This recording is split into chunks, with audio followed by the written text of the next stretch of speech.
देशाच्या पायाभूत विकासामध्ये स्थापत्य अभियंते, वास्तुविशारद आणि बांधकाम व्यावसायिकांचं योगदान अत्यंत महत्त्वाचं आहे.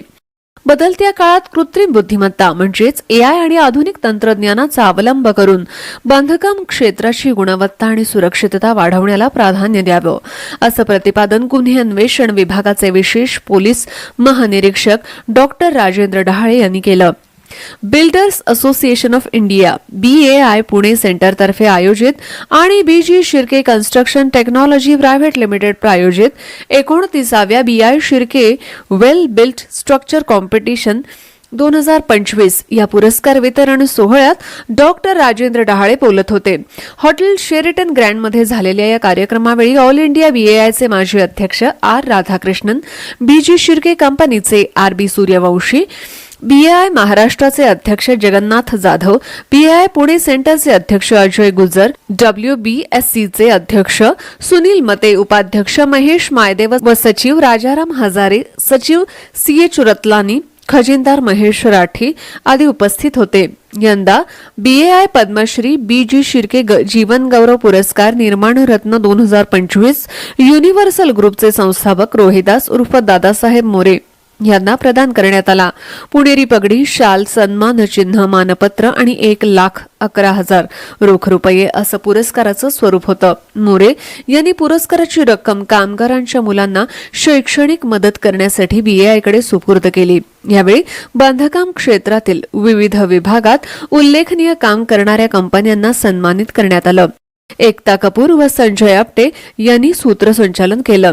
CH रतलानी यांनी आभार मानले. Builder association of Pune centre हे इंडियामधले एकमेव सेंटर आहे. हे ज्या सेंटरतर्फे ही स्पर्धा गेले 29 वर्ष होतं. गेले 29 वर्ष सातत्याने ही स्पर्धा आयोजित करण्यात येते आणि या स्पर्धेमधून जे आमचे चांगले कॉन्ट्रॅक्टर्स आहेत, चांगले बिल्डर्स आहेत, त्या समाजापुढे त्यांचं ॲप्रिशिएशन व्हावं आणि त्यांनी जे गुणवत्तापूर्वक आणि क्वालिटीची जी कामं केलेली असतात, स्पीडने केलेली असतात, ही कामं समाजापर्यंत किंवा जनतेच्या समोर यावी म्हणून ही स्पर्धा आम्ही या ठिकाणी घेतो आणि याच्याने जे इतर कॉन्ट्रॅक्टर्स आहेत त्यांना पण याच्यापासून प्रेरणा मिळते की आपण पण या पद्धतीचं काम करावं. म्हणजे आपला पण या असाच सत्कार किंवा आपल्याला असंच प्राइज या स्पर्धेच्या माध्यमातून मिळेल आणि इतरांना पण याचा आदर्श व्हावा म्हणून ही स्पर्धा builder association of India Pune सेंटरच्या वतीने गेले 28 वर्ष 29 वर्ष हे आता हे सातत्याने आयोजित करण्यात येत आहे. Thank you. Builders association of India Pune centre railway structure competition हे आता 29वे वर्ष आहे. ह्याच्यामध्ये कंस्ट्रक्शनच्या विविध कॅटेगरीमध्ये आपण 16 कॅटेगरीमध्ये याच्यामध्ये कॉम्पिटिशन घेत असतो.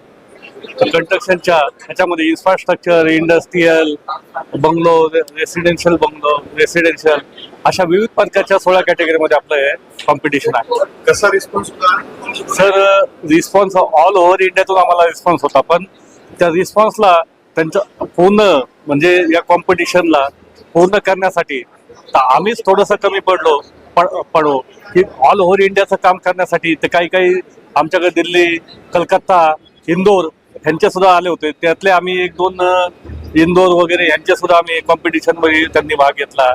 अशा कंपन्यांनी ऑल महाराष्ट्रामधले पुणे, सांगली, सातारा, सोलापूर, कोल्हापूर, मुंबई अशा ठिकाणातून जवळजवळ आमच्याकडे 65 एंट्री आले होते.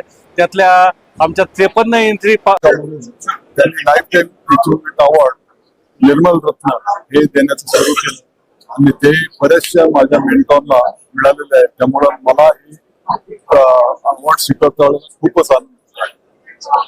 आपल्या इथं आता नवीन technology bridges, tunnels, metro project सर्व येत आहेत आणि ब्रिजेस ज्या पद्धतीने बांधले जातात, डिझाईन केले जातात, त्यामध्ये म्हणजे आपली लोक देखील कोणत्याही टेक्नॉलॉजीला बाहेरचा सपोर्ट न घेता स्वतःच्या अवेलेबल इन्फ्रास्ट्रक्चरच्या थ्रू आणि मशीन सपोर्टने आज ते प्रोजेक्ट कम्प्लीट करतात याचं नवल वाटतं आणि विदिन टाइम टनेलचे प्रोजेक्ट वगैरे संपवले जातात. हे आपल्या दृष्टीने भारताचा जो प्रोग्रेस चालू आहे किंवा ज्या पद्धतीने आपला भारताचा विकास घडतो आहे आणि लोकांना अपेक्षित आहे त्याप्रमाणे हे आपले कॉन्ट्रॅक्टर, इंजिनियर्स वगैरे काम करत आहे. हे आम्हाला खूप अभिमानास्पद वाटतं. प्रथमतः मी BAI चे सर्व पदाधिकारी, त्यांचे चेअरमन श्री अजयजी गुजर साहेब यांना पहिल्यांदा त्यांनी केलेल्या या उत्कृष्ट नियोजनाबद्दल त्यांचं अभिनंदन करतो. आणि ह्या जे काही आज कार्यक्रम झाला त्यावेळेस विजेत्यांना जे पारितोषिक मिळाले आणि त्यांनी जे काही वेगवेगळे स्ट्रक्चर्स बांधकाम केलेलं आहे, मग फ्लॅट्स असतील, ब्रिजेस असतील किंवा वेगवेगळे इंडस्ट्रीयल बिल्डिंग्स आहेत, तर त्या अतिशय उत्कृष्टपणे बांधलेल्या आहेत. ते पाहून मला पूर्वीचे दिवस आठवले. मी पूर्वी सिडको नवी मुंबई येथे कार्यरत होतो 89 ते 92 दरम्यान. त्यावेळेस मला माझ्या आठवणींना उजाळा मिळाला. मी पुनश्च सर्व इंजिनियर्स, सर्व आर्किटेक्ट, सर्व डेव्हलपर्स, सर्व कन्सल्टंट यांचं मनापासून काम करतो, कारण ते भारत राष्ट्र निर्माणामध्ये ते अतिशय महत्वाचं काम करीत आहे.